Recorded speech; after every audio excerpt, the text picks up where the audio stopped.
Entrepreneurship development എന്ന സബ്ജക്റ്റിൽ നമ്മൾ next ഒരു ടോപ്പിക്കിലേക്ക് കിടക്കുകയാണ്. നമ്മുടെ പുതിയ സിലബസ് അനുസരിച്ച് നിങ്ങളുടെ 5ാമത്തെ മൊഡ്യൂളിലെ കേരള യൂണിവേഴ്സിറ്റിയുടെ ഓൺട്രപ്രണർഷിപ്പ് ഡെവലപ്മെൻറ്റ് എന്ന സബ്ജക്റ്റിൻ്റെ പുതിയ സിലബസ് പ്രകാരം 5ാമത്തെ മൊഡ്യൂളിലെ ഒരു വളരെ പ്രധാനപ്പെട്ട ടോപ്പിക്കാണ് ഡിസ്കസ് ചെയ്യുന്നത്. ഇതിൻ്റെ പ്രാധാന്യം എന്ന് പറയുന്നത് നമുക്കിത് സിലബസ് ചേഞ്ച് ആകുന്നതിന് മുൻപ്, അതായത് വർഷങ്ങൾക്ക് മുൻപ് തന്നെ ഈ ഒരു സബ്ജക്റ്റ് നമുക്കിവിടെ നിലവിലുണ്ടെന്ന് ഞാൻ പറഞ്ഞിട്ടുണ്ടായിരുന്നു. ഇടയ്ക്ക് വെച്ചാണ് സിലബസ് ഒന്ന് മാറിയത്. എന്നാൽ ഞാൻ ഇപ്പോൾ ഡിസ്കസ് ചെയ്യാൻ പോകുന്ന ഈ ടോപ്പിക്ക് സിലബസ് ചേഞ്ച് ചെയ്യുന്നതിന് മുൻപും നമ്മുടെ ഈ സബ്ജക്റ്റിനകത്തുള്ളതാണ്. അപ്പോൾ വർഷങ്ങളായിട്ട് തന്നെ കേരള യൂണിവേഴ്സിറ്റിയുടെ ഫൈനൽ എക്സാംസിന് ഏറ്റവും കൂടുതൽ ക്വസ്റ്റ്യൻസ് വരുന്നൊരു ടോപ്പിക്കാണ്. ഓക്കെ, ഈ ഒരു ടോപ്പിക്കിൻ്റെ പ്രത്യേകത എന്ന് പറഞ്ഞാൽ നിങ്ങൾ ഇതിനകത്ത് ഒരുപാട് പഠിക്കാനുണ്ട്, പക്ഷേ അതെല്ലാം കൂടെ ഒന്നും കാണാതെ പിടിച്ചുകൊണ്ട് പോയൊന്നും വേണ്ട. എന്താണ് കോൺസെപ്റ്റ്, ഈ ടോപ്പിക് എന്ന് പറഞ്ഞാൽ എന്താണ് മീൻ ചെയ്യുന്നത്, അത് മാത്രം മനസ്സിലാക്കിയാൽ നിങ്ങൾക്ക് സ്വന്തമായിട്ട് എഴുതാകുന്നതേ ഉള്ളൂ. സോ ടോപ്പിക്കിൻ്റെ പേര് വളരെ പ്രധാനപ്പെട്ട ടോപ്പിക്കാണ്. കഴിഞ്ഞ വർഷത്തെ ക്വസ്റ്റ്യൻ പേപ്പറിലും ഒരുപാട് ക്വസ്റ്റ്യൻസ് ചോദിച്ചതാണ്. ഇൻഡസ്ട്രിയൽ എസ്റ്റേറ്റ് വളരെ പ്രധാനപ്പെട്ടതാണ്, സിമ്പിളാണ്, വളരെ സിമ്പിൾ ടോപ്പിക്കാണ്. അതുകൊണ്ട് തന്നെ നിങ്ങൾ പഠിക്കാതെ പോവരുത്, ഇതൊക്കെ ജസ്റ്റ് നോക്കിക്കൊണ്ടേ പോകാവൂ. ഇൻഡസ്ട്രിയൽ എസ്റ്റേറ്റ് പഴയ സിലബസിലുള്ളതും പുതിയ സിലബസുമായിട്ട് യാതൊരു വ്യത്യാസവും വരുന്നില്ല. ഇൻഡസ്ട്രിയൽ എസ്റ്റേറ്റ് എന്ന ടോപ്പിക്ക് വർഷങ്ങളായിട്ട് തന്നെ നമ്മുടെ ഈ സബ്ജക്റ്റിനകത്ത് പഠിക്കുന്നതാണ്. ഓക്കെ, എന്താണ് ഒരു ഇൻഡസ്ട്രിയൽ എസ്റ്റേറ്റ് എന്ന് ജസ്റ്റ് ഒരു കോൺസെപ്റ്റ് ഒന്ന് മനസ്സിലാക്കുക. എന്താണ് ഒരു ഇൻഡസ്ട്രിയൽ എസ്റ്റേറ്റ്, അല്ലെങ്കിൽ എന്ത് രീതിയിലൊരു ബിസിനസ് നടത്തുന്നതിനെയാണ് നമ്മളൊരു ഇൻഡസ്ട്രിയൽ എസ്റ്റേറ്റ് എന്ന് വിളിക്കുന്നത്. കൂടുതലായിട്ടും സ്മോൾ സ്കെയിൽ ബിസിനസ്സിനാണ് ഇത് പ്രയോജനം ചെയ്യുന്നത്. ഇൻഡസ്ട്രിയൽ എസ്റ്റേറ്റ് സംഭവം എന്താണെന്ന് ഞാൻ പറഞ്ഞുതരാം.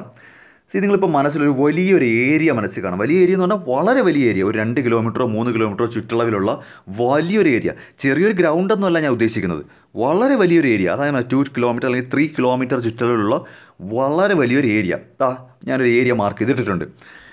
ഇതിന് 4 ചുറ്റും പബ്ലിക് റോഡുണ്ട്. 4 സൈഡിൽ കൂടെ നമുക്ക് റോഡുണ്ട്. അപ്പോൾ ട്രാൻസ്പോർട്ടേഷന്, ഈ ഒരു ഏരിയയിലേക്ക് എത്താനായിട്ട് ട്രാൻസ്പോർട്ടേഷന് യാതൊരു ബുദ്ധിമുട്ടുമില്ല. ഈ ഒരു ഏരിയയിൽ water supply, electricity supply, power തുടങ്ങിയ ഇൻഫ്രാസ്ട്രക്ചർ ഫെസിലിറ്റീസ് എല്ലാം ഈ ഏരിയയിൽ വളരെ സ്മൂത്തായിട്ട് ലഭിക്കും. അങ്ങനത്തെ ഒരു ഏരിയയാണ്. ഓക്കെ, അപ്പോൾ ഈ ഏരിയയുടെ ഒരു പ്രത്യേകത എന്ന് പറഞ്ഞാൽ ഈ പറയുന്ന പെർട്ടിക്കുലർ ഏരിയയുടെ 4 ചുറ്റും കറക്റ്റായിട്ട് ട്രാൻസ്പോർട്ടേഷൻ ഫെസിലിറ്റി ഉണ്ട്, ഇലക്ട്രിസിറ്റി ഉണ്ട്, വാട്ടർ സപ്ലൈ ഉണ്ട്, മറ്റ് കാര്യങ്ങൾക്കൊന്നും ഒരു കുഴപ്പമില്ല. ഇതിൻ്റെ ചുറ്റുവട്ടത്തൊക്കെ തന്നെ കുറച്ച് ഹോസ്പിറ്റൽസ് ഉണ്ട്, റെസ്റ്റോറൻ്റ് ഉണ്ട്, പോസ്റ്റ് ഓഫീസ് ഉണ്ട്, പോലീസ് സ്റ്റേഷനുണ്ട്, ആംബുലൻസ് സർവീസ് ഉണ്ട്, ഫയർ സ്റ്റേഷൻ ഉണ്ട്, തുടങ്ങിയ ഇൻഫ്രാസ്ട്രക്ചറുമായിട്ട് ബന്ധപ്പെടുത്തിയ മറ്റ് എക്സ്റ്റേണൽ കാര്യങ്ങളെല്ലാം ഉണ്ട്. അങ്ങനത്തെ ഒരു ഏരിയയാണ്. ഓക്കെ, ഇത്രയും കാര്യങ്ങൾ മനസ്സിലാവുന്നുണ്ടോ? നിങ്ങൾ ജസ്റ്റ് ഒരു മനസ്സിൽ കാണുക. ഒരു വലിയൊരു ഏരിയ മനസ്സിൽ കാണാൻ ഞാൻ പറഞ്ഞു. പരീക്ഷയ്ക്ക് എളുപ്പമാണ്, ഇത്രയൊന്ന് മനസ്സിൽ കണ്ടാൽ മതി. വലിയ ഏരിയ എന്ന് ഉദ്ദേശിച്ച് ഞാൻ പറഞ്ഞല്ലോ, 2 കിലോമീറ്റർ 3 കിലോമീറ്റർ ചുറ്റളവ് കാണും. ഓക്കെ, അതിന് ചുറ്റും യാതൊരു ബുദ്ധിമുട്ടില്ല, ട്രാൻസ്പോർട്ടേഷന് യാതൊരു ബുദ്ധിമുട്ടും വരാത്ത രീതിയിൽ 4 ചുറ്റും റോഡുണ്ട്. 4 ചുറ്റും ഇല്ലെങ്കിൽ 3 ചുറ്റുമെങ്കിലും കാണും. ഓക്കെ, ഇതിനകത്ത് ഇലക്ട്രിസിറ്റി ഫെസിലിറ്റിയും വാട്ടർ ഫെസിലിറ്റി എല്ലാം വളരെ സ്മൂത്തായിട്ട് ലഭിക്കുകയും ചെയ്യും. ഇതിന് ചുറ്റും കുറച്ച് ഹോസ്പിറ്റലുണ്ട്, റെസ്റ്റോറൻറ്റ്സ് ഉണ്ട്, പോസ്റ്റ് ഓഫീസ് ഉണ്ട്, പോലീസ് സ്റ്റേഷനുണ്ട്, ആംബുലൻസ് സർവീസ് ഉണ്ട്, റിപ്പയർ ഷോപ്പുകളുണ്ട്, സ്പെയർ പാർട്സ് കടകളുണ്ട്, അങ്ങനത്തെ സംഭവങ്ങളെല്ലാം ഉണ്ട്. അങ്ങനത്തെ ഒരു ഏരിയയിൽ, ഇനി ബാക്കി പറഞ്ഞ് കേട്ടോണേ, ഇത്തരത്തിലൊരു ഏരിയയിൽ ഇതാണ് ആ ഏരിയ. ഈ ഏരിയയിൽ കുറേ ബിസിനസ്സുകാർ അങ്ങ് കൂട്ടമായിട്ട് അവരുടെ ഇഷ്ടപ്പെട്ട ബിസിനസ്സുകൾ അങ്ങ് ചെയ്യും. പറയുന്നത് മനസ്സിലാവുന്നുണ്ട്? ആ ഏരിയ മുഴുവനും ബിസിനസ് ആയിരിക്കും, ആ ഏരിയ മുഴുവനും ഇൻഡസ്ട്രീസ് ആയിരിക്കും. സോ അപ്പം ഇൻഡസ്ട്രീസിൻ്റെ ഒരു കൂട്ടം ഒരു പെർട്ടിക്കുലർ ഏരിയയിലോട്ട് കുറച്ച് ഇൻഡസ്ട്രീസ് ഇങ്ങനെ വന്ന് ചേരുന്നതിനെയാണ് ഇൻഡസ്ട്രിയൽ എസ്റ്റേറ്റ് എന്ന് വിളിക്കുന്നത്. ഇവിടെ മുഴുവനും ഓരോ ടൈപ്പ് ഇൻഡസ്ട്രീസ് ആയിരിക്കും. ഒരേ ടൈപ്പ് ഇൻഡസ്ട്രി ആവണമെന്നില്ല, ഓരോരുത്തരും വന്നിട്ട് ഓരോ ടൈപ്പ് ഇൻഡസ്ട്രി തുടങ്ങും. അപ്പം നിങ്ങൾ ചിന്തിക്കുന്നത് എന്തിനാണ് ഈ ഒരു ഏരിയയിൽ കൊണ്ടുവന്ന് ഇൻഡസ്ട്രി തുടങ്ങുന്നത്? നോക്കൂ, ഇവിടെ ഒരു പെർട്ടിക്കുലർ ഇൻഡസ്ട്രി തുടങ്ങുന്നത്. ഇപ്പോൾ എൻ്റെ കയ്യിലൊരു സ്മോൾ ബിസിനസ്സിൻ്റെ ഐഡിയയേ ഉള്ളൂ, എനിക്ക് ഒരുപാട് പൈസയൊന്നുമില്ല. ഓക്കെ, അങ്ങനെയാണെങ്കിൽ ഞാൻ ഇവിടെ വന്ന് ഒരു ബിസിനസ് നടത്തിയാൽ എനിക്കും ഈ ട്രാൻസ്പോർട്ടേഷൻ ഉപയോഗിക്കാം, എനിക്കും ഇവിടുത്തെ കിട്ടുന്ന ഇലക്ട്രിസിറ്റി പെട്ടെന്ന് ഇങ്ങോട്ട് പിടിക്കാം, എനിക്കും ഇവിടുത്തെ വാട്ടർ സപ്ലൈ എടുക്കാം, എനിക്ക് ഈ പറയുന്ന റെസ്റ്റോറൻറ്റ്, ഹോസ്പിറ്റൽ ഇതെല്ലാം പ്രയോജനം ചെയ്യും. ചുരുക്കി പറഞ്ഞാൽ എൻ്റെ ബിസിനസ്സിന് മാത്രമായിട്ട് ഞാനൊന്നും ഒപ്പിക്കേണ്ടി വരത്തില്ല. ഓൾറെഡി ആ ഏരിയയിലേക്ക് ഇതെല്ലാം പ്രൊവൈഡ് ചെയ്ത് വെച്ചിരിക്കും. അതിനെയാണ് ഇൻഡസ്ട്രിയൽ എസ്റ്റേറ്റ് എന്ന് പറയുന്നത്. നമ്മുടെ ജോലി എന്ന് പറയുന്നത് നമ്മൾ ആ ഇൻഫ്രാസ്ട്രക്ചർ ഫെസിലിറ്റിയെ പറ്റി ചിന്തിക്കേണ്ട, നിങ്ങൾ ജസ്റ്റ് ആ ബിസിനസ് അങ്ങ് തുടങ്ങാം. കാര്യം ഇവിടെ ചിലവ് വളരെ കുറവാണ്. നിങ്ങൾ പ്രത്യേകം പെർമിഷൻ കൊടുത്ത് ഇലക്ട്രിസിറ്റി ഇങ്ങോട്ട് വരുത്തിയൊന്നും വേണ്ട. ഓൾറെഡി ആ ഏരിയ എന്ന് പറയുന്നത് ഇൻഡസ്ട്രീസിന് വേണ്ടി മാർക്ക് ചെയ്തിട്ടിരിക്കുവാണ്. നമ്മൾ അവിടെ ചെന്നൊരു ഇൻഡസ്ട്രി അങ്ങ് തുടങ്ങിയാൽ മാത്രം മതി. പറയുന്നത് മനസ്സിലാവുന്നുണ്ട്? അപ്പം ഈ പറയുന്ന ട്രാൻസ്പോർട്ടേഷനും ഇലക്ട്രിസിറ്റിയും പവറും മറ്റ് ഇൻഫ്രാസ്ട്രക്ചർ ഫെസിലിറ്റീസും എല്ലാം നിങ്ങളുടെ ബിസിനസ്സിന് എൻജോയ് ചെയ്യാൻ പറ്റും. ഈ ഒരു കോൺസെപ്റ്റിനെയാണ് ഇൻഡസ്ട്രിയൽ എസ്റ്റേറ്റ് എന്ന് വിളിക്കുന്നത്. പറയുന്നത് മനസ്സിലാവുന്നുണ്ടോ? അപ്പോൾ സ്മോൾ സ്കെയിൽ ബിസിനസ്സുകാരുടെ ഏറ്റവും വലിയൊരു ബുദ്ധിമുട്ടെന്ന് പറയുന്നത് അവരുടെ ബിസിനസ്സിന് വേണ്ടി മാത്രമായിട്ട് ഇൻഫ്രാസ്ട്രക്ചർ ഫെസിലിറ്റി കൊണ്ടുവരുന്ന കാര്യം ബുദ്ധിമുട്ടാണ്. അത് ഒഴിവാക്കാനായിട്ട് ഇതുപോലുള്ള ഇൻഡസ്ട്രിയൽ എസ്റ്റേറ്റുകൾ തുടങ്ങി വെക്കും. അപ്പോൾ ഗുണം എന്താണെന്ന് വെച്ചാൽ ഞാനിപ്പോൾ ഒരു ചെറിയ ബിസിനസ് ഇവിടെ തുടങ്ങുമ്പോൾ എനിക്ക് വേണ്ടുന്ന ഇലക്ട്രിസിറ്റി, പവർ സപ്ലൈ, ടൂൾസ്, മറ്റ് കാര്യങ്ങളെല്ലാം മറ്റ് ഇൻഡസ്ട്രീസ് എല്ലാം ഇവിടെ ഉണ്ടല്ലോ, അവരുടെ ഒരുപാട് സഹായം എനിക്ക് കിട്ടും. മനസ്സിലാവുന്നുണ്ട്. അപ്പോൾ ഞാനൊരു പുതിയ ഓണ്ടർപ്രണർ ആണെങ്കിൽ എനിക്കിപ്പോൾ സഹായം ചോദിക്കാനായിട്ട് ഒരുപാട് പേരുണ്ട്. എനിക്ക് എന്തെങ്കിലും ബുദ്ധിമുട്ട് വന്നാൽ ചെന്ന് പറയാൻ ഒരുപാട് പേരുണ്ട്. അപ്പോൾ ഞാനൊന്നും ഒറ്റപ്പെട്ട് പോകത്തില്ല, ഞാൻ ഒറ്റയ്ക്ക് ഈ ഭാരം ചുമക്കേണ്ടി വരത്തില്ല. എല്ലാവരുടെയും ഒരു സപ്പോർട്ട് കിട്ടും. ഓരോരുത്തരും അവരുടെ ബിസിനസ്സാണ് ചെയ്യുന്നതെങ്കിലും ഇത്ര ഏരിയ മുഴുവനും ഇൻഡസ്ട്രീസിനെ കൊണ്ടങ്ങ് നിറയും. അപ്പോൾ ഓട്ടോമാറ്റിക്കായിട്ട് ഇപ്പോൾ ഒരു എക്സാമ്പിൾ ഞാൻ പറഞ്ഞുതരാം. ഇപ്പോൾ ഇവിടുന്ന് ഉള്ള എംപ്ലോയീസിന് അവരുടെ റൂമിലേക്കോ അല്ലെങ്കിൽ അവിടുന്ന് തിരിച്ചേക്കോ ഒരു ട്രാൻസ്പോർട്ടേഷൻ ഫെസിലിറ്റി, ഒരു ടെമ്പോ അറേഞ്ച് ചെയ്യണമെന്ന് വിചാരിക്കുക. അപ്പോൾ ആ ടെമ്പോ അറേഞ്ച്മെൻറ്റിനകത്ത് എൻ്റെ 2 എംപ്ലോയീസിനേക്ക് കയറ്റി വിടാം. ഞാൻ പ്രത്യേകം ഇനി ഒരു വണ്ടി അറേഞ്ച് ചെയ്യേണ്ട, ഞാൻ ചെറിയൊരു വാടക കൊടുത്താൽ മതി. ഞാൻ പറഞ്ഞ മനസ്സിലായോ? ഇവിടുത്തെ ഒരു 6 ഇൻഡസ്ട്രീസ് അവരുടെ എംപ്ലോയീസിനെ കൊണ്ടുവരാനും തിരിച്ചു കൊണ്ടുപോകാനായിട്ട് ഒരു എയർ ബസ് അല്ലെങ്കിൽ ഒരു ടെമ്പോ ട്രാവലർ അറേഞ്ച് ചെയ്ത് വെച്ചിട്ടുണ്ട്. എനിക്കൊരു 3 എംപ്ലോയീസിനെ അങ്ങനെ കൊണ്ടുപോകണം. ഞാൻ അവരോട് ചെന്ന് സംസാരിച്ചിട്ട് ആ ടെമ്പോ ട്രാവലർ എൻ്റെ 3 എംപ്ലോയീസിനെ കയറ്റി വിടാം. അപ്പം അങ്ങനൊരു ഗുണമുണ്ട്. അല്ലെങ്കിൽ എന്താ വേണ്ടുന്നത്, ഞാൻ മാത്രമാണെങ്കിൽ ഞാൻ വല്ല ഓട്ടോറിക്ഷ വിളിച്ച് വിടേണ്ടി വരും. മനസ്സിലാവുന്നുണ്ട്. അപ്പം ഒരുപാട് ഇൻഡസ്ട്രീസ് ഒരുമിച്ച് നിൽക്കുമ്പോൾ പല ഇൻഫ്രാസ്ട്രക്ചർ ഫെസിലിറ്റീസും അവർക്ക് ഷെയർ ചെയ്യാൻ പറ്റും. അങ്ങനത്തെ ഒരു കോൺസെപ്റ്റിനെയാണ് ഇൻഡസ്ട്രിയൽ എസ്റ്റേറ്റ് എന്ന് വിളിക്കുന്നത്. ഇതാണ് സംഭവം. ഓക്കെ, ഇതാ നോക്കിയേ. Industrial estate is a place where required facilities and factory accommodation are provided by the government to the entrepreneurs to establish their industrial unit. Government provide ചെയ്യുമെന്ന് ഇവിടെ പറഞ്ഞിട്ടുണ്ടെങ്കിൽ പോലും പ്രൈവറ്റ് പാർട്ടീസിൻ്റെ ഇൻഡസ്ട്രിയൽ എസ്റ്റേറ്റ്സ് ഉണ്ടെന്ന നിലവിൽ. അതായത് ഏതെങ്കിലും ഒരു പ്രൈവറ്റ് പാർട്ടി ഒരു വലിയൊരു ഏരിയ വാങ്ങിയിട്ടിട്ട് അതിനകത്ത് ഇൻഡസ്ട്രിയൽ എസ്റ്റേറ്റ് നടത്തിയിട്ട് വാടകയ്ക്ക് കൊടുക്കാറുണ്ട്. കൂടുതൽ കേസിൽ നമ്മൾ സ്മോൾ സ്കെയിൽ ഇൻഡസ്ട്രീസിനെ പ്രൊട്ടക്റ്റ് ചെയ്യാനെന്ന രീതിയിൽ ഗവൺമെൻറ്റാണ് കൂടുതൽ ഇനിഷ്യേറ്റീവ് എടുക്കുന്നത്. ക്ലിയർ അവിടെ പറഞ്ഞത്, ഒരു പെർട്ടിക്കുലർ ഏരിയ മുഴുവനും ഒരു ഇൻഡസ്ട്രീസിന് എടുക്കുന്നു എന്ന് വിചാരിച്ചാൽ മതി. അപ്പോൾ അവിടെ ഒരുപാട് ബിസിനസ് വരും. അങ്ങനെ ഒരുപാട് ബിസിനസ് വരുമ്പം പല കാര്യങ്ങളും ഇവർക്ക് കോസ്റ്റ് ഷെയർ ചെയ്യാൻ പറ്റും. മനസ്സിലാവുന്നുണ്ട്. ഇപ്പോൾ ഇലക്ട്രിസിറ്റി, ഈ ഏരിയയിലേക്ക് ഇലക്ട്രിസിറ്റി ഓൾറെഡി കൊടുത്തിട്ടിരിക്കും. നമ്മൾ പിന്നെ നമ്മുടെ ബിസിനസ്സിലേക്ക് വേണ്ടിയെന്നും പറഞ്ഞിട്ട് ഇലക്ട്രിസിറ്റിക്ക് പെർമിഷൻ മേടിച്ച് അങ്ങനെയൊന്നും ചെയ്യേണ്ട. ജസ്റ്റ് ഇവിടെ ഇങ്ങോട്ട് കണക്ഷൻ എടുത്താൽ മതി. ട്രാൻസ്പോർട്ടേഷൻ ഫെസിലിറ്റി കാണും, വാട്ടർ സപ്ലൈ കാണും, പവർ സപ്ലൈ, അത് കാര്യങ്ങളെല്ലാം കാണും. ഇവിടെ ചെറിയ 2-3 റെസ്റ്റോറൻറ്റുകൾ കാണും, ഹോസ്പിറ്റൽ കാണും, ആംബുലൻസ് സർവീസ് കാണും, ഫയർ സ്റ്റേഷൻ, ഇതെല്ലാം ഇങ്ങനെ പ്രൊവൈഡ് ചെയ്ത് കഴിഞ്ഞാൽ ഞാൻ അങ്ങനത്തെ ഒരു ഏരിയ അന്വേഷിച്ച് പോകുകയൊന്നും വേണ്ട. ആ ഒരു ഇൻഡസ്ട്രിയൽ എസ്റ്റേറ്റിനകത്ത് ഞാൻ ജസ്റ്റ് അങ്ങ് ബിസിനസ് തുടങ്ങിയാൽ മതി. ആ ഒരു കോൺസെപ്റ്റിനെയാണ് ഇൻഡസ്ട്രിയൽ എസ്റ്റേറ്റ് എന്ന് വിളിക്കുന്നത്. അപ്പോൾ അത് ഒന്നുകൂടെ കേട്ടോ. ഇൻഡസ്ട്രിയൽ എസ്റ്റേറ്റ് എന്താണെന്ന് വെച്ചാൽ എന്താ എഴുതാം? ഒരു പ്ലേസ് ആണ്. It is a place where the required facilities and factory accommodation are provided by the government to the entrepreneurs. ഓണ്ടർപ്രണേഴ്സിന് വേണ്ടുന്ന എല്ലാ ഫെസിലിറ്റീസും ഫാക്ടറി അക്കോമഡേഷനും തുടങ്ങി എല്ലാ സൗകര്യങ്ങളും ചെയ്തിരിക്കുന്ന ഒരു പ്ലേസാണ്. അവിടെ എല്ലാ സൗകര്യമുണ്ട്. ജസ്റ്റ് ബിസിനസ് അങ്ങ് തുടങ്ങിയാൽ മതി. 1955 വളരെ നാളുകൾക്ക് മുമ്പാണ് ഗുജറാത്തിലെ രാജ്കോട്ടിലാണ് ഇങ്ങനൊരു ഐഡിയ ആദ്യമായിട്ട് കൊണ്ടുവരുന്നത്. അതായത് എന്തുകൊണ്ട് എല്ലാ ഇൻഡസ്ട്രീസിനെയും ഒരു സ്ഥലത്ത് കൊണ്ടുവന്ന് അവർക്ക് അവരുടെ ഒരു എല്ലാ കാര്യങ്ങളും ഷെയർ ചെയ്ത് വളരെ സ്മൂത്തായിട്ട് കാര്യങ്ങൾ നടത്തിക്കൂടാ. ഇപ്പം എക്സാമ്പിൾ എന്ന് പറഞ്ഞാൽ ഒന്ന് കേട്ടോണേ. ഇവിടെ ഞാൻ ഒരു ഇൻഡസ്ട്രി തുടങ്ങുന്നു. 10 കിലോമീറ്റർ അകലെ ഇവിടെ വരണം, 10 കിലോമീറ്റർ അകലെ ഇവിടെ വരണം. ഇതെല്ലാം സർക്കാരിനെ സഹായിക്കണമെന്നുണ്ടെങ്കിൽ ഇവിടെ ഓരോ സ്ഥലത്തും കൊണ്ടുവന്ന് ഫെസിലിറ്റി കൊടുക്കേണ്ടി വരത്തില്ലേടോ.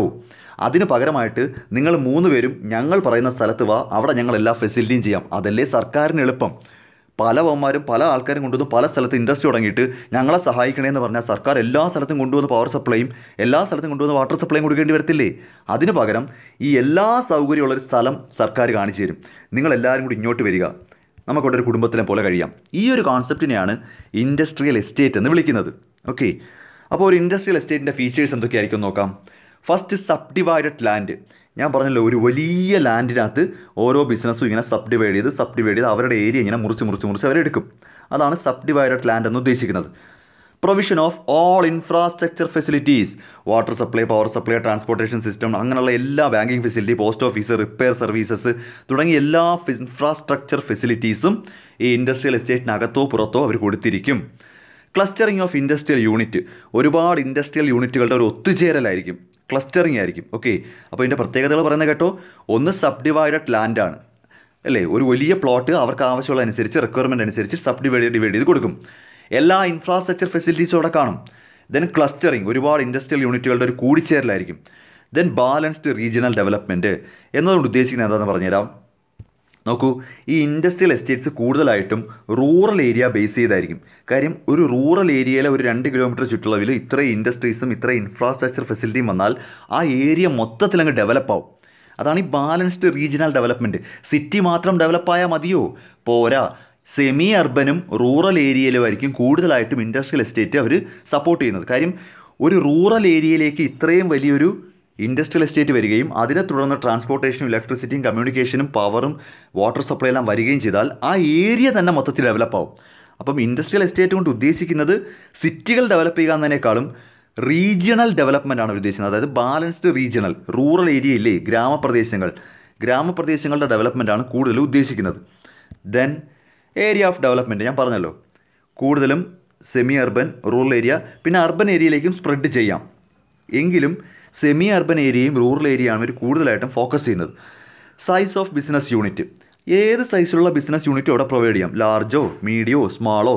എന്നിരുന്നാലും നിങ്ങൾക്ക് തന്നെ അറിയാം, ഒരു ലാർജ് ബിസിനസ്, ഇപ്പോൾ ഉദാഹരണത്തിന് വളരെ വലിയൊരു കമ്പനി കൊണ്ടുവന്ന് ഇൻഡസ്ട്രിയൽ എസ്റ്റേറ്റിനകത്ത് വെച്ച് അവരുടെ ഇമേജ് കളയത്തില്ല. അപ്പോൾ കൂടുതലായിട്ടും ഇത് ആർക്കാ ഗുണം ചെയ്യുന്നത്? സ്മാൾ, അത് മൈക്രോ, നമ്മൾ MSME പഠിച്ചില്ലേ, മൈക്രോ സ്മാൾ മീഡിയം, MSMEക്ക് വേണ്ടിയാണ് കൂടുതലായിട്ടും ഈ ഇൻഡസ്ട്രിയൽ എസ്റ്റേറ്റിൻ്റെ case. Then ownership of enterprise, സാധാരണഗതിയിൽ ഇൻഡസ്ട്രിയൽ എസ്റ്റേറ്റ് ഗവൺമെൻറ് ഓണർഷിപ്പിലുള്ളതുണ്ട്, പ്രൈവറ്റ് പാർട്ടീസിൻ്റെ ഉണ്ട്, കോഓപ്പറേറ്റീവ് സൊസൈറ്റിയുടെ ഉണ്ട്, അങ്ങനെ പല ആൾക്കാരാണ് ഓൺ ചെയ്യുന്നത്. ഓക്കെ, അല്ലാതെ ആ പറയുന്ന ബിസിനസ്സുകാരൻ ആ വസ്തു എഴുതി കൊടുക്കത്തേന്നുമില്ല. അങ്ങനത്തെ കാര്യമുണ്ട് കേട്ടോ. നമ്മളിപ്പോൾ ഇൻഡസ്ട്രിയൽ എസ്റ്റേറ്റ് ഇഷ്ടപ്പെട്ടു എന്ന് കരുതി അവിടെ നിന്ന് ഒരു 5 സെൻറ്റ് ചോദിച്ചാൽ തരത്തേന്നുമില്ല. ഇത്രയും വലിയ ഇൻഡസ്ട്രിയൽ എസ്റ്റേറ്റ് ഇവിടെ ഒരു 5 സെൻറ്റ് വിലയ്ക്ക് ചോദിച്ചാൽ തരത്തില്ല. നമുക്കിത് വിലയ്ക്ക് വാങ്ങാൻ പറ്റില്ല, കാര്യം നമുക്കിത് ഗവൺമെൻറ് ഓണർഷിപ്പിലുള്ള പ്രോപ്പർട്ടിയാണ്. നിങ്ങൾക്കവിടെ ബിസിനസ് ചെയ്യാം. ഗവൺമെൻറ് ഓണർഷിപ്പ് ആണെങ്കിൽ സാധാരണഗതിയിൽ ഒരു ചെറിയ രീതിയിലൊരു കമ്മീഷൻ അല്ലെങ്കിൽ റെൻറ്റേ വരൂ. പ്രൈവറ്റ് പാർട്ടീസ് ആണെങ്കിൽ അവർക്ക് കിട്ടുന്ന കണക്ക് അവർക്ക് കിട്ടേണ്ട റെൻറ്റ് അവർ വാങ്ങും. എന്നിരുന്നാൽ പോലും ബിസിനസ്സിൻ്റെ ഗുണം എന്താണെന്ന് വെച്ചാൽ നമുക്ക് ചുറ്റും നമുക്ക് നോക്കാനും കാണാനും നമ്മളെ ഒരു പ്രൊട്ടക്റ്റ് ചെയ്യാനും ഒരുപാട് ആളുകളുണ്ട് അവിടെ. നമ്മുടെ ആവശ്യങ്ങളെല്ലാം അവിടെ നടക്കും. കാര്യം നമ്മളൊരു ഒറ്റയ്ക്ക് ഒന്നും ചെയ്യേണ്ടി വരത്തില്ല. അതാണ് ഇൻഡസ്ട്രിയൽ എസ്റ്റേറ്റിൻ്റെ ഗുണം. അപ്പോൾ അതിൻ്റെ ഫീച്ചേഴ്സ് വേണമെങ്കിൽ ചോദിക്കാം. ഞാൻ പറഞ്ഞല്ലോ, സബ് ഡിവൈഡഡ് ലാൻഡാണ്, ഇൻഫ്രാസ്ട്രക്ചർ ഫെസിലിറ്റീസ് എല്ലാം കൊടുക്കും, ക്ലസ്റ്ററിങ് ഓഫ് ഇൻഡസ്ട്രിയൽ യൂണിറ്റ്, ഒരുപാട് ഇൻഡസ്ട്രിയൽ യൂണിറ്റിൻ്റെ ഒത്തുചേരലാണ്, ബാലൻസ്ഡ് റീജിയണൽ ഡെവലപ്മെൻ്റ് ഉണ്ട്, സെമി അർബൻ ഏരിയയും റൂറൽ ഏരിയയാണ് കൂടുതലായിട്ടും ഡെവലപ്പ് ചെയ്യുന്നത്. പിന്നെ ഏത് ടൈപ്പ് ബിസിനസ്സിനും ഏത് സൈസ് ഓഫ് ബിസിനസ്സിനും അവിടെ തുടങ്ങാം. എങ്കിലും നിങ്ങൾ തന്നെ ആലോചിച്ചാൽ മതി, ലാർജ് സ്കെയിൽ ബിസിനസ് കൊണ്ടുവന്നിട്ട് ഈ ഒരു ഇൻഡസ്ട്രിയൽ എസ്റ്റേറ്റിനകത്ത് തുടങ്ങിയാൽ അവരുടെ ഇമേജ് പോകും. അവർ അത്രയും വലിയ ലാർജ് ഏരിയ ആണെന്നുണ്ടെങ്കിൽ അവർക്ക് അവരുടേതായ രീതി തുടങ്ങാമല്ലോ. പിന്നെ ഇൻഡസ്ട്രിയൽ എസ്റ്റേറ്റ് ഓൺ ചെയ്യുന്നത് ഗവൺമെൻറ് ആവാം, പ്രൈവറ്റ് പാർട്ടീസ് ആവാം, കോഓപ്പറേറ്റീവ് സൊസൈറ്റീസ് ആവാം. എന്തിനാണ് ഇൻഡസ്ട്രിയൽ എസ്റ്റേറ്റ്? ഒബ്ജക്റ്റീവ്സ് ഇത്രയും പറയുന്ന കേട്ടിട്ട് നിങ്ങൾക്ക് മനസ്സിലായി കാണത്തില്ലടോ ഇങ്ങനൊരു ഇൻഡസ്ട്രിയൽ എസ്റ്റേറ്റ് എന്തിനാണെന്ന്. എന്തിനു വേണ്ടിയാണ് ഇൻഡസ്ട്രിയൽ എസ്റ്റേറ്റ് എന്നൊരു കോൺസെപ്റ്റ്? ഫസ്റ്റ്, എല്ലാ തരത്തിലുള്ള ഇൻഫ്രാസ്ട്രക്ചർ ഫെസിലിറ്റിയും കൊടുക്കാനായിട്ട്, water, power supply, transportation, tool room, training facility, bank facility, post office, repair തുടങ്ങി എല്ലാ ഇൻഫ്രാസ്ട്രക്ചർ ഫെസിലിറ്റിയും ഈ പറയുന്ന ചെറുകിട സംരംഭകർക്ക് കൊടുക്കാനായിട്ട്. അതാണ് ഞാൻ പറഞ്ഞത്, കോൺസെപ്റ്റ് മനസ്സിലായി. ഇനി നിങ്ങളും എഴുതും. ഡെവലപ്മെൻറ്റ് ഓഫ് സ്മോൾ ഇൻഡസ്ട്രീസ്, ഞാൻ പറഞ്ഞല്ലോ ഇത് കൂടുതലായിട്ടും പ്രിഫർ ചെയ്യുന്നത് സ്മോൾ ഇൻഡസ്ട്രീസാണ്. അവർക്ക് ഈ പറയുന്ന ഇൻഫ്രാസ്ട്രക്ചർ ഫെസിലിറ്റീസ് എല്ലാം കിട്ടിക്കഴിഞ്ഞാൽ വലിയ ഉപകാരമായിരിക്കും. ഡീസെൻട്രലൈസേഷൻ ഓഫ് ഇൻഡസ്ട്രീസ്, ഇൻഡസ്ട്രീസ് എല്ലാം സിറ്റിയിൽ മാത്രം മതിയോ? സിറ്റി മാത്രം ഡെവലപ്പായാൽ മതിയോ? പോരാ. മാത്രമല്ല എല്ലാം കൂടെ കൊണ്ടുവന്ന് എപ്പോഴും അങ്ങ് സിറ്റി കൊണ്ടുവന്ന് വെച്ച് കഴിഞ്ഞാൽ സിറ്റി ഭയങ്കര കൺജസ്റ്റഡ് ആവും, പൊല്യൂഷനാവും, മറ്റ് പല ബുദ്ധിമുട്ടുകളുണ്ടാകും. അപ്പോൾ എന്ത് ചെയ്യണം? കുറച്ചുകൂടി ഡീസെൻട്രലൈസ് ചെയ്ത് റൂറൽ ഏരിയയിലോട്ടോ സെമി അർബൻ ഏരിയയിലോട്ടോ ബാക്ക്വേർഡ് ഏരിയയിലോട്ടും കൂടെ ഇൻഡസ്ട്രീസ് വരാൻ വേണ്ടിയാണ് അവിടെ ഒരു ഇൻഡസ്ട്രിയൽ എസ്റ്റേറ്റ് തട്ടിക്കൂട്ടുന്നത്. ഓക്കെ.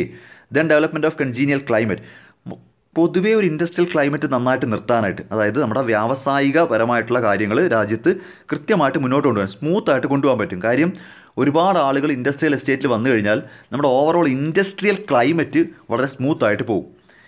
നെക്സ്റ്റ്, ഞാൻ നേരത്തെ പറഞ്ഞ MSME ആണ് കൂടുതലായിട്ട് ഇവർ ഫോക്കസ് ചെയ്യുന്നത്. നമ്മുടെ MSME അറിയാലോ, മൈക്രോ സ്മോൾ മീഡിയം, അവരാണ് കൂടുതലായിട്ടും ഇൻഡസ്ട്രിയൽ എസ്റ്റേറ്റ് കൊണ്ട് പ്രയോജനം ഉണ്ടാകുന്നത്. അപ്പോൾ അതിനൊക്കെ വേണ്ടിയാണ് നമ്മുടെ ഇൻഡസ്ട്രിയൽ എസ്റ്റേറ്റ്. ഇതാണ് ഇത് വരാൻ ചാൻസ് ഉള്ളതാണ്. ടൈപ്പ് ഓഫ് ഇൻഡസ്ട്രിയൽ എസ്റ്റേറ്റ്, വെറുതെ വായിത്തോന്ന് എഴുതി വെച്ചാൽ കൃത്യമായിട്ടൊരു 4, 3, 7 ക്ലാസിഫിക്കേഷനേ ഉള്ളൂ. 1, 2, 3 4, 3, 7 ക്ലാസിഫിക്കേഷനേ ഉള്ളൂ. ഓക്കെ. ഇൻഡസ്ട്രിയൽ എസ്റ്റേറ്റ് പ്രധാനമായിട്ടും 2ആയിട്ട് ക്ലാസിഫൈ ചെയ്യും, ഫെസിലിറ്റിയുടെ ബേസിലും ഓണർഷിപ്പിൻ്റെ ബേസിലും. എങ്ങനെയാണെന്നുകൂടെ പറയാം. ഇൻഡസ്ട്രിയൽ എസ്റ്റേറ്റ് എന്താണെന്ന് നിങ്ങൾക്ക് ഇപ്പോൾ ഏകദേശം ഒരു ഐഡിയ കിട്ടിക്കാണ്. നിങ്ങളൊന്ന് പിക്ചറൈസ് ചെയ്യുക, മനസ്സിലൊന്ന് പിക്ചറൈസ് ചെയ്തേക്കണേ. ഒരു ഏരിയ മുഴുവനും ഇൻഡസ്ട്രീസ്, അതിന് ചുറ്റും റോഡുണ്ട്, പോസ്റ്റ് ഓഫീസ് അടുത്ത് തന്നെ ഉണ്ട്, വാട്ടർ സപ്ലൈ കിട്ടുന്നുണ്ട്, ഇലക്ട്രിസിറ്റി സപ്ലൈ കിട്ടുന്നുണ്ട്, ഒരുപാട് റെസ്റ്റോറൻറ്റുകളൊക്കെ അടുത്ത് തന്നെ ഉണ്ട്, ബാങ്കിങ് ഫെസിലിറ്റീസ് ഉണ്ട്. അപ്പോൾ അങ്ങനെ ഒരു ഏരിയ ഡെവലപ്പ് ചെയ്ത് വെച്ചിട്ട് അവിടെ വന്നൊരു ബിസിനസ് ചെയ്യാൻ എല്ലാവർക്കും താല്പര്യം കാണും. കാര്യം നമുക്ക് ജോലി വളരെ കുറവല്ലേ. അപ്പോൾ ഈ MSME ആൾക്കാർ, മൈക്രോ സ്മോൾ മീഡിയം നടത്തുന്ന ആൾക്കാർ ഒരു ഇൻഡസ്ട്രിയൽ എസ്റ്റേറ്റ് തന്നെ പ്രിഫർ ചെയ്യും. കാര്യം അവർക്ക് സ്മൂത്തായിട്ട് കാര്യങ്ങൾ നടന്നു പോകും. മനസ്സിലായല്ലോ ഇൻഡസ്ട്രിയൽ എസ്റ്റേറ്റ് എന്താണെന്ന്. ഇനി ആ ഇൻഡസ്ട്രിയൽ എസ്റ്റേറ്റിൻ്റെ ക്ലാസിഫിക്കേഷനാണ്. ഫെസിലിറ്റിയുടെ ബേസിലുണ്ട്, അതായത് ആ ഇൻഡസ്ട്രിയൽ എസ്റ്റേറ്റ് പ്രൊവൈഡ് ചെയ്യുന്ന ഫെസിലിറ്റിയുടെ ബേസിലും ഉണ്ട്, ആ ഇൻഡസ്ട്രിയൽ എസ്റ്റേറ്റ് ആരാണ് ഓൺ ചെയ്യുന്നത്, ആ ഒരു ഏരിയ മുഴുവനും ആരുടെ ഓണർഷിപ്പിലാണ്, അതിൻ്റെ ബേസിൽ നമുക്ക് ക്ലാസിഫൈ ചെയ്യാം. ഫെസിലിറ്റി ബേസ്ഡിൽ 3 industrial area, industrial township, industrial building. Industrial area, industrial township, industrial building. ഈ ഇൻഡസ്ട്രിയൽ ഏരിയ എന്ന് ഉദ്ദേശിക്കുന്നത് ബേസിക് ഫെസിലിറ്റീസായ റോഡ്, ഇലക്ട്രിസിറ്റി, വാട്ടർ സപ്ലൈ അതെല്ലാം പ്രൊവൈഡ് ചെയ്തിരിക്കും. പക്ഷേ അതിനകത്ത് ബിൽഡിങ്ങുകൾ കാണത്തില്ല കേട്ടോ. ഏരിയ അവിടെ കാണും. പറയുന്നത് മനസ്സിലാവുന്നുണ്ടോ? ഒരു വലിയ ഏരിയ കാണും. അവിടെ ബേസിക് ഇൻഫ്രാസ്ട്രക്ചർ ഫെസിലിറ്റിയായ റോഡ്, ട്രാൻസ്പോർട്ടേഷൻ, അത് road, communication, electricity, then water supply അതെല്ലാം ഓക്കെ പ്രൊവൈഡ് ചെയ്യും. പക്ഷേ ഇതിനകത്ത് ഓരോ ബിൽഡിങ്ങുകൾ കെട്ടിക്കൊടുക്കത്തില്ല. ഈ ഏരിയ ഇങ്ങനെ ഇട്ടേക്കത്തേ ഉള്ളൂ. ലാൻഡ് മാത്രമേ കാണൂ with some basic facilities. Land മാത്രമാണെങ്കിലും ട്രാൻസ്പോർട്ടേഷനും ഇലക്ട്രിസിറ്റിയും കമ്മ്യൂണിക്കേഷനും വാട്ടർ സപ്ലൈ എല്ലാം കാണും. പക്ഷേ ബിൽഡിങ്ങുകൾ കാണത്തില്ല. അപ്പോൾ ബിൽഡിങ്ങുകൾ ആര് കെട്ടണം? ആ ഷെഡും ബിൽഡിങ്ങുകളും ഇൻഡിവിജ്വൽ ഓൺട്രപ്രണേഴ്സ് അവരുടെ റിക്വയർമെൻറ്റ് അനുസരിച്ച് നിർമ്മിക്കേണ്ടി വരും. ഇത് ഇൻഡസ്ട്രിയൽ ഏരിയ മാത്രമേ കാണൂ. മനസ്സിലാവുന്നുണ്ടോ? അതിനകത്ത് ബിൽഡിങ് പണിഞ്ഞു കൊടുക്കത്തില്ല. ആ ബിൽഡിംഗ് അല്ലെങ്കിൽ ഷെഡ് അതാത് ഓൺട്രപ്രണേഴ്സ് വന്നിട്ട് പണിയേണ്ടി വരും. അതാണ് ഇൻഡസ്ട്രിയൽ ഏരിയ. ഇൻഡസ്ട്രിയൽ ടൗൺഷിപ്പ് എന്ന് ഉദ്ദേശിക്കുന്നത് കുറച്ചുകൂടി അഡ്വാൻസ്ഡ് ആണ്. അവിടെ കുറച്ചുകൂടി അഡ്വാൻസ്ഡ് എന്ന് പറയുമ്പോൾ ടൗൺഷിപ്പ് എന്ന് പറയുമ്പം അതൊരു കൊച്ചു സിറ്റി പോലെയാണ്. ഇതിനകത്ത് ബേസിക് ഫെസിലിറ്റീസ് എല്ലാം കാണും. ട്രാൻസ്പോർട്ടേഷൻ, ഇലക്ട്രിസിറ്റി, വാട്ടർ അതെല്ലാം എന്തായാലും കാണും. കൂടാതെ കുറേ ബിൽഡിങ്ങുകൾ, നമ്മൾക്ക് സ്യൂട്ടായ ബിൽഡിങ്ങുകൾ, കുറച്ച് കസ്റ്റമൈസ്ഡ് ബിൽഡിങ്ങുകൾ കാണും. അതായത് ബിൽഡിങ്ങുകളുടെ കുറച്ച് കൂട്ടം അവിടെ കാണും. ഓക്കെ. കൂടാതെ ഇതിന് ചുറ്റും തന്നെ ഈ എംപ്ലോയീസിന് താമസിക്കാനുള്ള സൗകര്യങ്ങൾ കാണും. ഇവിടെ തന്നെ കുറേ ബാങ്കിങ് ഫെസിലിറ്റി, പോസ്റ്റ് ഓഫീസ്, അങ്ങനെ ഒരു ടൗൺഷിപ്പ് മോഡലായിരിക്കും. ഈ ഇവിടുത്തെ എംപ്ലോയീസിന് വേണ്ടുന്ന എല്ലാ ഫെസിലിറ്റിയും ഇതിന് ചുറ്റുവട്ടത്ത് തന്നെ കിട്ടും. ആ ഒരു സെറ്റപ്പിനെയാണ് ഇൻഡസ്ട്രിയൽ ടൗൺഷിപ്പ് എന്ന് പറയുന്നത്. കുറച്ചുകൂടി അഡ്വാൻസ്ഡ് ആണ്. ഇതാ നോക്കി, this is 1 step more than industrial estate. അപ്പോൾ ഇൻഡസ്ട്രിയൽ എസ്റ്റേറ്റ് എന്നതിനേക്കാളും കുറച്ചുകൂടി അതൊരു വലിയൊരു സിറ്റി പോലെ അവർക്ക് താമസിക്കാനുള്ള അവരുടെ എല്ലാ കാര്യങ്ങളും അവിടെ തന്നെ നടത്തും. Okay, in industrial township, in addition to the facilities of industrial estate, workers and staff, township, civic communities and trader shops are also provided. ഒരു ഇൻഡസ്ട്രിയൽ എസ്റ്റേറ്റിന് വേണ്ടുന്ന സൗകര്യങ്ങൾക്ക് പുറമേ അവർക്ക് വേണ്ടുന്ന banking facility, post office, trade ഷോപ്പുകൾ എന്ന് വേണ്ടുന്ന ഒരു കൊച്ചു നഗരമായിരിക്കും അത്. അതിനാണ് ഈ ടൗൺഷിപ്പ് എന്ന് ഉദ്ദേശിക്കുന്നത്. അവർക്ക് പുറത്തോട്ട് പോയി ഒന്നും ചെയ്യണം. ഈവൻ സ്കൂളുകൾ വരെ ചിലപ്പോൾ കാണും. അവരുടെയൊക്കെ മക്കളെ പഠിപ്പിക്കാനുള്ള സ്കൂൾ പോലും അതിനകത്ത് കാണും. അത്രയും ഒരു ഡെവലപ്പായിട്ടുള്ള ഒരു ഇൻഡസ്ട്രിയൽ എസ്റ്റേറ്റാണ് ഇൻഡസ്ട്രിയൽ ടൗൺഷിപ്പ്. മനസ്സിലാവുന്നുണ്ട്? അപ്പോൾ അവിടെ ജോലി ചെയ്യാൻ വരുന്ന അല്ലെങ്കിൽ അവിടെ ഇൻഡസ്ട്രി നടത്തുന്ന ആൾക്കാർക്ക് അവരുടെ ജീവിതത്തിൽ പേഴ്സണലി അവരുടെ കാര്യങ്ങളും അതിനകത്തൊക്കെ തന്നെ നടക്കും. ഓക്കെ. Next, industrial building. സ്ഥലം കുറവാണെങ്കിൽ നമുക്ക് ഇത്രയും വലിയ, നമ്മളിപ്പം വീട് വയ്ക്കാൻ സ്ഥലമില്ലെങ്കിൽ നമ്മൾ ഫ്ലാറ്റിലോട്ട് മാറിയില്ലോടും. ഇപ്പോൾ ഫ്ലാറ്റ് സംസ്കാരമല്ലേ, അതുപോലെ തന്നെ ഒരു വലിയൊരു ബിൽഡിങ്, 1 നില, 2 നില, 3 നില, അങ്ങനെ വലിയ പല മൾട്ടി സ്റ്റോറിയിൽ ബിൽഡിങ് കെട്ടിയിട്ട് കൊടുക്കും. അവിടെ ഹെവി മെഷീനറികളെല്ലാം ഗ്രൗണ്ട് ഫ്ലോറിലായിരിക്കും വെക്കേണ്ടി വരുന്നത്. ബാക്കിയുള്ള ചെറുകിട സ്ഥാപനങ്ങളെല്ലാം മുകളിലേക്ക് പോകും. അതായത് ഇവിടെ ഏരിയ അല്ല, ഇതൊരു ബിൽഡിംഗ് ആയിരിക്കും, ഫ്ലാറ്റ് പോലെ. ഇങ്ങനെ 1 നില, 2 നില, 3 നില, 4 നില, 5 നില, ഇങ്ങനെ ഇതിനകത്ത് ഗ്രൗണ്ട് ഫ്ലോറിലായിരിക്കും വലിയ ഇൻഡസ്ട്രീസ് എല്ലാം. ചെറുകിട സ്ഥാപനങ്ങളെല്ലാം ഇങ്ങനെ മേലോട്ട് പോകും. ഒരു ബിൽഡിംഗ് കെട്ടിയും കൊടുക്കും. ഇതാണ് ഫെസിലിറ്റിയുടെ ബേസിൽ. അപ്പോൾ നോക്കിയേ, ഫെസിലിറ്റി ബേസിൽ ആദ്യം ഇൻഡസ്ട്രിയൽ ഏരിയ, അവിടെ സിംപ്ലി ബേസിക് ഫെസിലിറ്റീസ് മാത്രമേ കാണൂ. രണ്ടാമത്തെ അങ്ങനല്ല, അതൊരു കൊച്ചു നഗരമാണ് ഇൻഡസ്ട്രിയൽ ടൗൺഷിപ്പ്. അതിനകത്ത് ഇൻഡസ്ട്രിയൽ എസ്റ്റേറ്റിൻ്റെ എല്ലാ കാര്യങ്ങളും കാണും. ആ പറയുന്ന എംപ്ലോയീസിന് താമസിക്കാൻ ആവശ്യമായ അക്കോമഡേഷൻ ഫെസിലിറ്റി കാണും. വേണമെങ്കിൽ അവരുടെ മക്കളെ പഠിപ്പിക്കാനായിട്ട് തൊട്ടടുത്ത് തന്നെ സ്കൂളും കോളേജും അതെല്ലാം പ്രൊവൈഡ് ചെയ്യും. അവർക്ക് പുറത്തോട്ടൊന്നും പോവേണ്ടി വരത്തില്ല. എല്ലാം ആ ഒരു ചുറ്റുവട്ടത്ത് തന്നെ കാണും. അതാണ് ഇൻഡസ്ട്രിയൽ ടൗൺഷിപ്പ്. ഇൻഡസ്ട്രിയൽ ബിൽഡിംഗ് മനസ്സിലായി കാണുമല്ലോ. സ്ഥലം കുറവാണെങ്കിൽ ഇപ്പോൾ എന്താ പറയുക സിറ്റീസ് ഉണ്ടല്ലോ, ഭയങ്കരമായ വലിയ സിറ്റീസ്, മെട്രോ സിറ്റീസ്. അപ്പോൾ മെട്രോസ് ഇപ്പം ചെന്നൈ, ബോംബെ, കൽക്കട്ട, അവർക്കൊന്നും ഇൻഡസ്ട്രിയൽ ഏരിയ എടുത്ത് കൊടുക്കാൻ പറ്റത്തില്ല. അപ്പോൾ അവരെന്ത് ചെയ്യണം? ഈ പറയുന്നൊരു വലിയ ബിൽഡിങ്ങിനകത്ത് എല്ലാം തുടങ്ങിക്കൊള്ളാൻ പറയണം. എന്നിട്ട് ആ ബിൽഡിങ്ങിൽ ഈ പറയുന്ന ഇലക്ട്രിസിറ്റിയും വാട്ടർ സപ്ലൈ എല്ലാം റെഡിയാക്കി കൊടുക്കും. ഓക്കെ. ഇനി ഓണർഷിപ്പിൻ്റെ ബേസിൽ ഇതെളുപ്പമാണ്. ഓണർഷിപ്പിൻ്റെ ബേസിൽ ആദ്യം ഗവൺമെൻറ് ഓണർഷിപ്പ് ഇൻഡസ്ട്രിയൽ എസ്റ്റേറ്റ് ഉണ്ട്. സർക്കാരിൻ്റെ ഉടമസ്ഥതയിലുള്ള ഏരിയ ആയിരിക്കും. അവിടെ ഈ പറയുന്ന സർക്കാരിൻ്റെ പെർമിഷൻ മേടിച്ചുകൊണ്ട് കൃത്യമായിട്ട് എംപ്ലോയീസിന് ഓൺട്രപ്രണർഷിപ്പ് നടത്താം. PSU ഓണർഷിപ്പ് എന്ന് പറയും. PSU പബ്ലിക് സെക്ടർ അണ്ടർടേക്കിംഗ് എന്ന PSU പബ്ലിക് സെക്ടർ അണ്ടർടേക്കിംഗ് എന്ന് പറയുമ്പോൾ ഇപ്പോൾ ഈ KSEB, ഇന്ത്യൻ റെയിൽവേ, അങ്ങനെ സർക്കാരിൻ്റെ കീഴിൽ തന്നെയുള്ള ഓരോ സ്ഥാപനങ്ങളുണ്ട്. അവർ നടത്തുന്ന ഇപ്പം ഇന്ത്യൻ റെയിൽവേയുടെ ഒരു ഇൻഡസ്ട്രിയൽ എസ്റ്റേറ്റ്. അപ്പോൾ ഇന്ത്യൻ റെയിൽവേയിലെ ആൾക്കാർക്ക് അല്ലെങ്കിൽ ഇന്ത്യൻ റെയിൽവേയുടെ സ്പെയർ പാർട്സുകളായിട്ട് ബന്ധപ്പെട്ട എന്തെങ്കിലും ഇൻഡസ്ട്രി ആയിരിക്കും, അവിടുത്തെ ആൾക്കാർക്ക് താമസിക്കാനായിരിക്കും. അപ്പം അത് ഇന്ത്യൻ റെയിൽവേയുടെ ഓണർഷിപ്പിലായിരിക്കും. അതാണ് ഈ PSU, പബ്ലിക് സെക്ടർ അണ്ടർടേക്കിംഗ്. ഗവൺമെൻറ്റിൻ്റെ പബ്ലിക് സെക്ടർ എന്ന് ഉദ്ദേശിക്കുന്നത് ഗവൺമെൻറ്റിൻ്റെ തന്നെയാണ്, പക്ഷേ ഗവൺമെൻറ്റിൻ്റെ കീഴിലുള്ള ചില സ്ഥാപനങ്ങളുണ്ട്. അതാണ് ഞാൻ പറഞ്ഞത്. ഇപ്പം ഉദാഹരണത്തിന് ഇപ്പോൾ Indian railway, okay, then KSEB, അതൊക്കെ നമ്മൾ ഇലക്ട്രിസിറ്റി ബോർഡ് ഉണ്ടല്ലോ, അവരുടെയൊക്കെ ഓണർഷിപ്പിൽ വരുന്നതാണ്. അത് അവർക്കുള്ള ഉദ്ദേശം, അവരുടെ ഏതെങ്കിലും ഒരു പെർട്ടിക്കുലർ കാര്യത്തിന് വേണ്ടിയായിരിക്കും അവർ തുടങ്ങി വെച്ചിരിക്കുന്നത്. അപ്പോൾ അത്തരത്തിലുള്ള ഇൻഡസ്ട്രിയൽ എസ്റ്റേറ്റാണ് PSUs, പബ്ലിക് സെക്ടർ അണ്ടർടേക്കിങ്സ് ആണ്. അടുത്തതറിയാലോ, പ്രൈവറ്റ് പാർട്ടീസ് ആയിരിക്കും ആ ഇൻഡസ്ട്രിയൽ എസ്റ്റേറ്റ് ഓൺ ചെയ്യുന്നത്. അപ്പോൾ കുറച്ചുകൂടിയൊക്കെ റെൻറ്റ് കൊടുക്കേണ്ടി വരും. പ്രൈവറ്റ് ഓണേഴ്സ് ആകുമ്പോൾ എൻ്റർപ്രനേഴ്സിന് റെൻറ്റ് നന്നായിട്ട് കൊടുക്കേണ്ടി വരും. ഗവൺമെൻറ്റിൻ്റെ കേസിലാണെങ്കിൽ അങ്ങനെ വലിയ റെൻ്റൊന്നും കൊടുക്കേണ്ടി വരത്തില്ല. ലാസ്റ്റ് കോഓപ്പറേറ്റീവ് ഓണർഷിപ്പ്, നമ്മുടെ ഈ സഹകരണ സംഘങ്ങളിലേടോ കോഓപ്പറേറ്റീവ് സെക്ടർ, അവരുടെ ഓണർഷിപ്പിലുള്ള ഇൻഡസ്ട്രിയൽ എസ്റ്റേറ്റ്സ് ഉണ്ട്. ഓക്കെ, ഇപ്പോൾ നമ്മുടെ കോഓപ്പറേറ്റീവ് ബാങ്ക് എന്ന് കേട്ടില്ലേ, അപ്പോൾ അതുപോലെ സഹകരണ സംഘങ്ങൾ, അത് കൂടുതലായിട്ട് ഇത് പറഞ്ഞതെന്ന് പറഞ്ഞാൽ ഉത്തർപ്രദേശ് പോലുള്ള സംസ്ഥാനങ്ങളിൽ ഷുഗർ ഫാക്ടറീസ്, അതായത് ഉത്തർപ്രദേശിലാണല്ലോ ഇന്ത്യയിൽ ഏറ്റവും കൂടുതൽ പഞ്ചസാര നിർമ്മിക്കുന്നത്. നമ്മൾ ഏറ്റവും കൂടുതൽ ഷുഗർ പ്രൊഡ്യൂസ് ചെയ്യുന്ന ഉത്തർപ്രദേശിലാണ്. അപ്പോൾ ഉത്തർപ്രദേശ് പോലൊരു സംസ്ഥാനത്ത് ഷുഗർ ഫാക്ടറീസ് തുടങ്ങാനായിട്ട് ഈ പറയുന്ന കോഓപ്പറേറ്റീവ് സെക്ടറിൻ്റെ നേതൃത്വത്തിൽ ഒരുപാട് ഇൻഡസ്ട്രിയൽ എസ്റ്റേറ്റ്സ് ഉണ്ട്. അപ്പോൾ ഇതാണ് ഓണർഷിപ്പിൻ്റെ ബേസിൽ. അപ്പോൾ ഇത് വളരെ സിമ്പിൾ ടോപ്പിക്ക് തന്നെയാണ്. എന്താണ് ഇൻഡസ്ട്രിയൽ എസ്റ്റേറ്റ് എന്ന കോൺസെപ്റ്റ് വെച്ചിട്ട് ഫെസിലിറ്റിയുടെ ബേസിൽ industrial area, industrial township, industrial building. ഓണർഷിപ്പിൻ്റെ ബേസിൽ government ownership, public sector undertaking ownership, private ownership, cooperative ownership. വീണ്ടും അതേ കാര്യം തന്നെ പറയാൻ വരുന്നത്. Benefits of industrial estate. Industrial estate കൊണ്ടുള്ള ബെനിഫിറ്റ്സ് എന്തൊക്കെയാണ്? First one, economies of scale. ഈ എക്കോണമീസ് ഓഫ് സ്കെയിൽ എന്നിട്ട് പേടിക്കൊന്നും വേണ്ട, ഒന്നുമില്ലടോ. എല്ലാ കോമൺ ഫെസിലിറ്റീസോടുള്ളപ്പോൾ അവർക്ക് തീർച്ചയായിട്ടും കോസ്റ്റ് വളരെ കുറച്ച്, എല്ലാ ഓൺടർപ്രണേഴ്സിനും കോസ്റ്റ് വളരെ കുറച്ച് വളരെ ബെറ്ററായിട്ട് ബിസിനസ് ചെയ്യാൻ പറ്റും. അതാണ് ഈ എക്കോണമീസ് ഓഫ് സ്കെയിൽ എന്ന് ഉദ്ദേശിക്കുന്നത്. Next, economies of agglomeration. Agglomeration എന്ന് പറയുമ്പോൾ എല്ലാവരും ഇങ്ങനെ ഒത്തുകൂടി നിൽക്കുകയാണെന്നുണ്ടെങ്കിൽ അവർക്ക് കോമൺ ആയിട്ട് ട്രാൻസ്പോർട്ടേഷൻ ഫെസിലിറ്റിയും, കോമൺ ആയിട്ട് സ്കിൽഡ് ലേബറും, കോമൺ ആയിട്ട് പവർ സപ്ലൈയും, കോമൺ ആയിട്ട് വാട്ടർ സപ്ലൈയും, റിപ്പയർ സെൻറ്ററിൻ്റെ അവൈലബിലിറ്റിയും, റോ മെറ്റീരിയൽ അവൈലബിലിറ്റി എല്ലാം ഇവർക്ക് കോമൺ ആയിട്ട് ഷെയർ ചെയ്യാൻ പറ്റും. യൂണിറ്റി സ്ട്രെങ്ത് എന്ന് പറയുന്ന പോലെ എല്ലാവരും ഒരുമിച്ചല്ലേ നിൽക്കുന്നത്. അപ്പോൾ ഇപ്പോൾ ഉദാഹരണത്തിന് എൻ്റെ ബിസിനസ്സിലേക്ക് വേണ്ടി എൻ്റെ ബിസിനസ്സിന് ഒരു 100 കിലോ റോ മെറ്റീരിയൽസ് വേണം. മറ്റൊരു ബിസിനസ്സുകാരനും അതേ റോ മെറ്റീരിയൽ വേണമെങ്കിൽ നമുക്ക് രണ്ടുപേർക്കും കൂടെ ഒരു വണ്ടി കയറ്റിക്കൊണ്ട് വന്നൂടെ, ഒരു സ്ഥലത്ത് നിന്ന് മേടിച്ച്. അപ്പോൾ അങ്ങനത്തെ കുറേ ഗുണങ്ങൾ, അതാണ് ഈ എക്കോണമീസ്. എക്കോണമീസ് എന്ന വാക്കിൻ്റെ അർത്ഥം ബെനിഫിറ്റ് എന്നാണ്, നമുക്ക് നല്ലത് എന്ന രീതിയിലാണ്. ഓക്കെ, അപ്പോൾ അത് എക്കോണമീസ് ഓഫ് അഗ്ലോമറേഷൻ, ഒരുമിച്ച് നിൽക്കുന്നതിൻ്റേതായ എല്ലാ ഗുണങ്ങളും കിട്ടും. പിന്നെ ലോ ഇൻവെസ്റ്റ്മെൻറ്റ്, അറിയാലോ കാര്യം. ഏരിയ അവിടെ ഉണ്ട്, നമ്മൾ ചെറിയൊരു ഷെഡ് അടിച്ചാൽ മതി, നമുക്ക് മറ്റ് ഫിക്സഡ് ക്യാപിറ്റൽ റിക്വയർമെൻ്റ് ഒന്നും വരത്തില്ല, ട്രാൻസ്പോർട്ടേഷൻ ഫെസിലിറ്റി ഉണ്ട്, ഇലക്ട്രിസിറ്റി എല്ലാം ഉണ്ട്. അപ്പം വളരെ ചെറിയ എമൗണ്ടിൽ നമുക്കൊരു ബിസിനസ് നടത്താൻ പറ്റും. ലെസ് റിസ്ക് ആണ്. ലെസ് റിസ്ക് എന്ന് ഉദ്ദേശിക്കുന്നത് അവിടെ ഒരുപാട് ബിസിനസ് സ്ഥാപനങ്ങൾ ഉള്ളത് കൊണ്ട് തന്നെ നമുക്ക് എന്തെങ്കിലും ഒരു കാര്യം വന്നു കഴിഞ്ഞാൽ അവരെല്ലാം സഹായിച്ചോളും. മനസ്സിലാവുന്നുണ്ടോ? മാത്രവുമല്ല, ഗവൺമെൻറ് ഓണർഷിപ്പിൽ ഇൻഡസ്ട്രിയൽ എസ്റ്റേറ്റ് ആണെങ്കിൽ നമുക്ക് റെൻറ്റ് വളരെ കുറവായിരിക്കും, ഫെസിലിറ്റീസ് എല്ലാം ഫ്രീ ആയിട്ടാണ് കിട്ടുന്നത്. അപ്പോൾ അത്തരത്തിൽ നമുക്ക് ബിസിനസ് മുന്നോട്ട് കൊണ്ടുപോകാൻ വളരെ റിസ്ക് കുറവായിരിക്കും. Saving of time and effort. ഈ പറയുന്ന ഇൻഫ്രാസ്ട്രക്ചർ ഫെസിലിറ്റീസ് എല്ലാം കൂടെ നമ്മൾ സ്വന്തമായിട്ടാണ് നിർമ്മിക്കാൻ നിൽക്കുന്നതെങ്കിൽ, അല്ലെങ്കിൽ നമ്മൾ സ്വന്തമായിട്ടാണ് എടുക്കാൻ നിൽക്കുന്നതെങ്കിൽ ഒരുപാട് സമയവും പോവും, കുറേ എഫേർട്ട് കൊടുക്കേണ്ടി വരും. ഇതങ്ങനൊന്നുമില്ല, അവിടെ എല്ലാം റെഡിയാണ്. ഇൻഡസ്ട്രിയൽ എസ്റ്റേറ്റ് എന്ന് പറയുമ്പോൾ എല്ലാം റെഡിയായി നിങ്ങളെ വെൽക്കം ചെയ്യാൻ നിൽക്കുവാണ്. അപ്പോൾ ഒരു ഫ്രഷ് ഓൺട്രപ്രണറെ സംബന്ധിച്ച് വളരെ ഈസി ആയിട്ട് ബിസിനസ് അങ്ങ് സ്റ്റാർട്ട് ചെയ്യാൻ പറ്റും. A nursery for new entrepreneurs. അത് ഞാൻ പറഞ്ഞല്ലോ, പുതിയ ഓൺട്രപ്രണേഴ്സിന് യാതൊരു ടെൻഷനും വേണ്ട.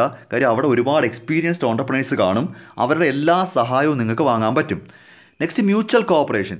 എന്തെങ്കിലും തരത്തിലൊരു പ്രോബ്ലം ഫേസ് ചെയ്യേണ്ടി വന്നാൽ എല്ലാവരും ഒറ്റക്കെട്ടായിട്ട് നിന്ന് അതങ്ങ് സോൾവ് ചെയ്യും. ഇപ്പോൾ ഉദാഹരണത്തിന് വാട്ടർ സപ്ലൈയിൽ പെട്ടെന്നൊരു തകരാറ് വരുന്നു, ഇത്രയും ഇൻഡസ്ട്രീസിനും ആ വാട്ടർ സപ്ലൈ വേണം, അതുകൊണ്ട് അത് പെട്ടെന്ന് പരിഹരിക്കേണ്ടി വരും. ലാസ്റ്റ്, ബാലൻസ്ഡ് റീജിയണൽ ഡെവലപ്മെൻറ്റ് കാരണമാവും. ഇത് കൂടുതലായിട്ടും ഈ പറയുന്ന സെമി അർബൻ അല്ലെങ്കിൽ റൂറൽ ഏരിയയിൽ തുടങ്ങിക്കഴിഞ്ഞാൽ ആ ഏരിയാസും ഡെവലപ്പ് ആകും. ഇതാണ് ഇൻഡസ്ട്രിയൽ എസ്റ്റേറ്റ് എന്ന വളരെ പ്രധാനപ്പെട്ട ഒരു ടോപ്പിക്ക്. ഓക്കെ, അപ്പോൾ ഇൻഡസ്ട്രിയൽ എസ്റ്റേറ്റ് എന്താണ്, അതിൻ്റെ ഫീച്ചേഴ്സ് എന്തൊക്കെയാണ്, different types of industrial estate, ഇനി അതിൻ്റെ ബെനിഫിറ്റ്, ഇതെല്ലാം കൂടെ നിങ്ങളിത് എന്തിനാത് കാണാതെ പിടിക്കുന്നത്? ഈ ഒരു ഐഡിയ കിട്ടിയില്ലേ, ഒരു വലിയ ഏരിയയിൽ എല്ലാവരും കൂടെ വന്ന് ഇങ്ങനെ ബിസിനസ് ചെയ്താലുള്ള, അപ്പോൾ അതിൻ്റെ ഫീച്ചേഴ്സ് എന്തൊക്കെയാണ്, അതിൻ്റെ പ്രയോജനം എന്തൊക്കെയാണ്. അപ്പോൾ ഇൻഡസ്ട്രിയൽ എസ്റ്റേറ്റ് എന്താണെന്ന് മനസ്സിലാക്കി വെച്ചിട്ട് ബാക്കി ഒരു കോൺസെപ്റ്റ് വെച്ച് എഴുതാൻ പഠിക്കണം. ഓക്കെ.